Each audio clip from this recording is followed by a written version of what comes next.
Just when Christian Horner thought he was in the clear, things have suddenly taken a turn for the worse. After Red Bull dismissed the allegations against Horner earlier this week, giving the longtime team principal the all-clear to return to his F1 duties.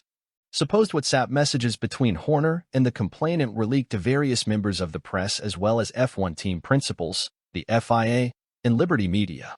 While the press checks the veracity and authenticity of these messages before publishing them, I'll give F1 fans some insight into what they contain. But before we get to that, help support this channel by clicking the like and subscribe buttons below. All done? Thanks. Now let's get started. So earlier this week, Red Bull GmbH released a public statement basically clearing Horner of all wrongdoing. They said, and I quote, "The independent investigation into the allegations made against Mr. Horner is complete, and Red Bull can confirm that the grievance has been dismissed. The complainant has a right of appeal. Red Bull is confident that the investigation has been fair, rigorous, and impartial. The investigation report is confidential and contains the private information of the parties and third parties who assisted in the investigation, and therefore we will not be commenting further out of respect for all concerned. Red Bull will continue striving to meet the highest workplace standards." End quote. I think the most important phrase in the statement is independent investigation, simply because the investigation was anything but independent. Large companies carry out investigations like this all the time to cover themselves from any blowback. I'm guessing they felt they had to do this as the complainant rejected their £650,000 settlement offer and Christian Horner refused to step down. I'm assuming Horner has info on Red Bull that would be more damaging than anything the complainant could ever come up with. And as he refused to resign, the only course of action for Red Bull was to cover their behinds while at the same time keeping Horner happy by dismissing the complaint. However, it seems the complainant was not happy with the outcome of Red Bull's sham investigation and decided to take matters into her own hands by releasing WhatsApp messages between Horner and herself. And I can tell you right now, it doesn't look good. There's meant to be 100 messages that were leaked, but from the ones I have seen here are the most concerning. In one message thread, the complainant sends Horner a picture of an item, of which I can't exactly make out, with an accompanying text that reads, "I'm clocked out until the morning." Horner then replies, "Not the pic I was expecting." The complainant then sends a text back saying, "Your wife would not be happy," to which Horner responds, "Of you leaving early. Think I'm very generous." Another message thread shows Horner sending a message to the complainant that he still can't sleep. The complainant then tells Horner that she's just had a bowl of Cocoa Pops cereal and is ready for bed. Horner tells her that the cereal is his favorite and then tries to video call her, but she doesn't pick up.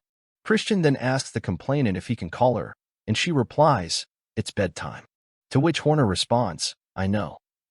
In another message thread, from the parts we can see, the complainant responds to a previous message from Christian with a text that reads, "Night night. Hope you enjoyed your blast in Bahrain." Christian then replies, "Amazing. Hope you did." The complainant then replies with, "Still waiting. But was fun to make you." Christian then replies with, "You wouldn't let me." To which the complainant responds, "Haha, you couldn't hold on long enough." In another thread, the complainant replies to a previous message with, "Nope. You got a twitch from the earlier one. That is it for the weekend." Horner then replies, "That was boring. You can do better than that.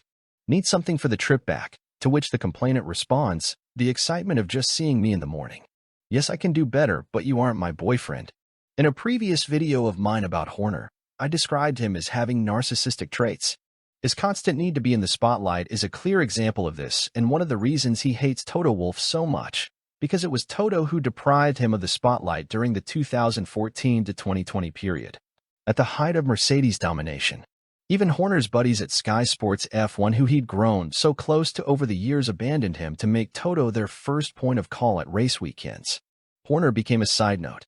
And although Horner understood why he was playing second fiddle to Toto, you can't imagine the effect this has on someone with narcissistic tendencies. They'll do anything to be back on top, even cheat. In this scandal, Horner's narcissism stopped him from realizing that the complainant had no interest in him sexually. In his mind, it was probably all consensual. But at least one of the texts implies that Horner is holding his position of power over the complainant. I can't believe Horner got himself into this position with a subordinate. All this just for some phone sex? Hasn't he heard of the frigging internet? You can find anything you want on it if you want to get your rocks off. Personally, I really can't see how Horner stays on at Red Bull, unless he's got information that could be more damaging than the scandal he's found himself in. Anyway, We'll see what happens in the next few weeks. That's all, folks. Thanks for watching. Help support this channel by hitting the like and subscribe buttons below. Till next time.